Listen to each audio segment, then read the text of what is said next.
chance encounter with brigands upon the road leads to captivity. You awaken with the Ranger Strider before you. As he urges you to act quickly, you realize you have become involved in matters much greater than yourself. Yeah, so hey guys, welcome to A Guardian's Tale, where we're going to play through the Lord of the Rings Online. We're doing so on the progression server Treebeard, and we'll be increasing the open world difficulty too once we get a chance to do that. So sit back and grab some snacks and let's watch A Guardian's Tale, yeah.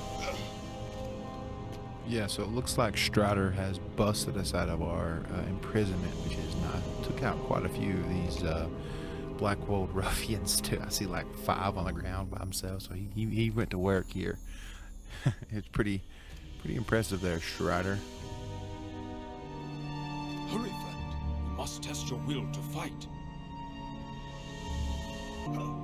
He's wanting to test our combat abilities, but I had to say that I don't think this was the best timing for that. But I understand, I guess, mechanically why they did that to teach you, but it's kind of funny. So we follow him and he leads us out of here. It's just a door right on the right up here. When we do make it outside, Strider goes his way and we go ours after he tells us that there are some hobbit friends of his up there that need our help. And I'm assuming he was going to go flank or try to get into better position. I know he's going to go find Amdir, his partner that he's missing. He's a ranger as well. So we smash these guys' faces as you do, and these ruffians. That one just was kind of just chilling there, wasn't he? I can see a hobbit over there, but I can't get in there because the gate's shut. And then here's a hobbit who's not scared of this ruffian, as you can tell. Siladine's basically has this great idea that she's going to go get a torch, like you're seeing, and torch this place. It's funny, she just tries to do that as a distraction, and it actually works. She knows where to go, and she wants to go save her friend Mundo, who is Mundo Sackville Baggins. And she opens, she somehow was able to open that gate. I don't know how she did it, but one stayed behind, and obviously we're gonna smash his face with our axe here and save Mr. Mundo from sure torment. Angmar will not allow this, he says too. This was interesting, but we save Mr. Mundo and we talk to him, and he's thankful, but he is a Sackville Baggins, so I mean I don't expect too much out of that. If you've read the books, Sackvilles are not known for being that great, at least the ones in the book. And so the hobbit, who we would now refer to as Celine Dion because of her name, leads us here. And as you can see, Amdir, that's the ranger there, facing off with the Nazgul. And he gets 2 tapped by him. And we're kind of freaking out, right? You can see all of us freaking out a little bit. But he gets scared off by the fire. But interestingly enough, he thinks that Sackville Baggins is another Baggins. A Baggins I'm sure you're familiar with, Frodo, and it's not. Thankfully, Strider shows up and runs him out.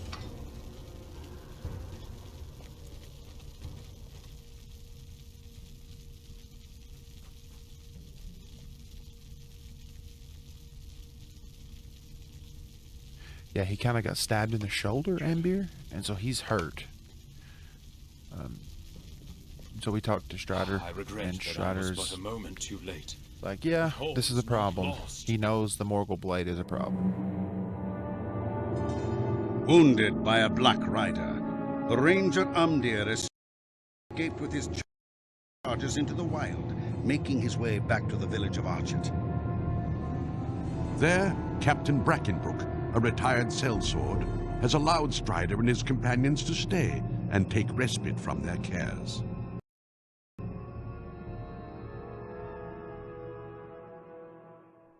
Yeah, so like the cutscene said, after we rest and recover, we are here in Archet, this quaint little town in the outskirts of Combe and Breland. And we talked to Celine Dion, and she says, basically, she's just worried about Amdir to go check on him. That's what this quest is. I'm trying to give rough ideas of what the quests are to you guys, so that you can follow the beats of the story. But Ambir, you know, it's very stoic, like he says. There, it's only a chill. You know, he doesn't see it as serious as it is, and Strider knows it's serious. There are too many deeds to be done, all pressing, and none of them easy. And Strider's like, look, I have to go. I have something really important going on. I have to meet somebody, so we need to deal with this. And he tells, you know, he just said, like Captain Brackenbrook will not, he's like the guard of this town, or the captain of the police, will not believe Strider that there is a brigand problem. It's going to be a bad problem if we don't deal with it.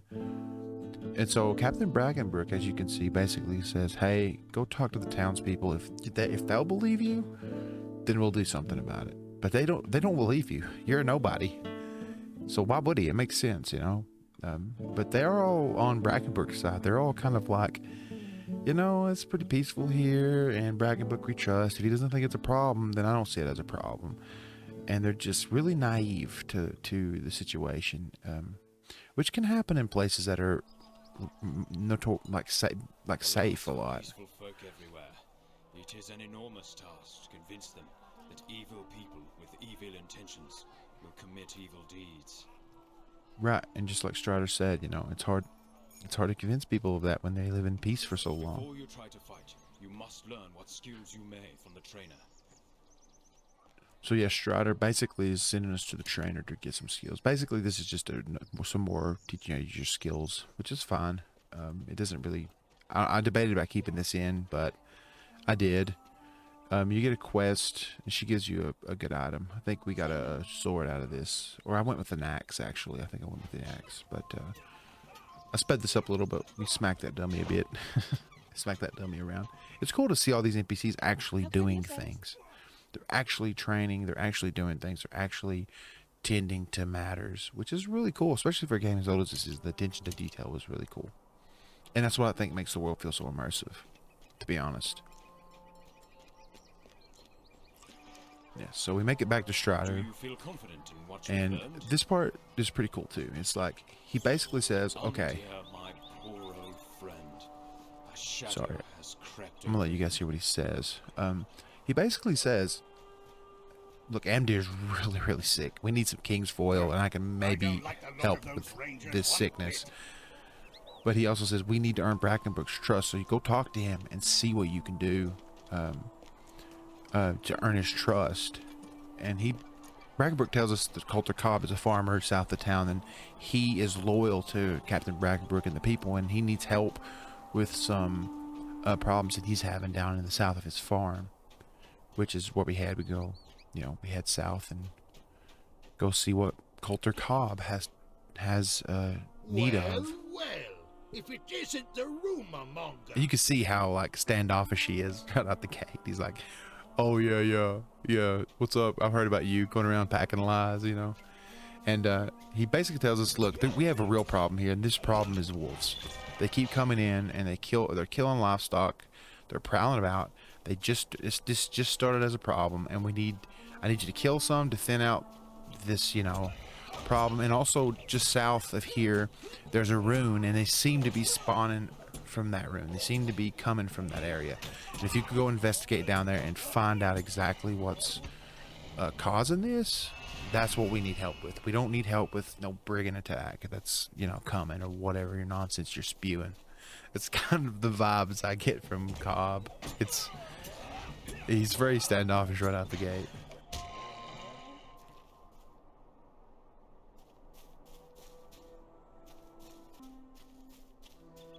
So yeah, as you can see, we make it here to the ruins, and there are a lot of wolves here. We kill the last wolf we need for our quest up here. But I really love how the combat feels in this game, and I'm sorry for lag, by the way. It's just Lord of the Rings Online. It's what it is. But yeah, the combat feels really impactful. You know, the abilities feel like they matter, which is very nice, and a complaint that I have with a lot of games that don't do that, but it feels good. But the wolf actually made us have a lamp here, But I noticed too, as we're climbing this rune and investigating, that there's king's foil all about, which is great because we needed it for Strider to make a medicine with. And so we gather some of that king's foil, which is all about the rune. And I think we ended up getting like 4 or 5 of those. Yeah, 4 of those. And then something else I noticed is that the wolves were not attacking me. And I thought that was interesting. I was like, okay, this is weird. Why aren't the wolves attacking me? They should be. It's almost as if they've been around people before. And I found that interesting. But, I really did find that interesting. I'm not even joking. I was like, that's a nice touch. So when we, it's a nice touch for this reason right here. When we ascend to the top, there is a Blackwold flag there. And I'm like, what? And I investigated. I was like, so they've claimed this area, right? And lo and behold, a tamer comes out, master, and he tells us Colder Cobb snitched on us and told the Blackwolds that we were going to be at the ruin. And he ambushes us. But that ain't no problem for us when we smack his little face. And that will do for episode 1. Yeah, Coulter Cobb snitched us out, dude, to the Blackwolds, dude. It's not too much of a surprise. He was very standoffish and just seemed kind of fishy anyway. But yeah, he sold us out, but we smashed face, so it's all good. But thank you guys for watching this episode 1 of A Guardian's Tale, and I want to do a series of this, and I want to play all the way through. And I really enjoyed making it, and I really enjoyed playing it, just like really getting immersed into the story. It was so great, and I hope you guys really enjoyed it. Just catch up on the story if you've just skipped it before, or just want to watch the story. You know, I do this. I watch this kind of stuff, you know, on YouTube myself. So I thought I'd make something like it with Lord of the Rings. But it was really fun to make, and I really appreciate you guys hanging out and watching it. And if you guys want to see me live, I do stream on Twitch at twitch.tv/Professor Smoothbrain. I stream on Monday, Wednesdays, and Fridays at usually around 5 p.m. Mountain Time. Sometimes it's 4, but you can always join Discord, and you can see when I go live there. And I play a lot of MMOs. I play Lord of the Rings, and I play WoW a lot right now. And I've actually been playing MOBAs here lately. I just got into those again. But yeah, I hope to see you guys and chat with you guys, and hope you enjoyed it. And if you did, please give it a like and subscribe for the other episodes that'll be coming. Those likes really make a difference. I know you guys hear YouTubers say it all the time, but it's legit, and it's true. It's just true. Subscribe, and I will see you guys in the next episode of A Guardian's Tale. So I hope you enjoyed. Later.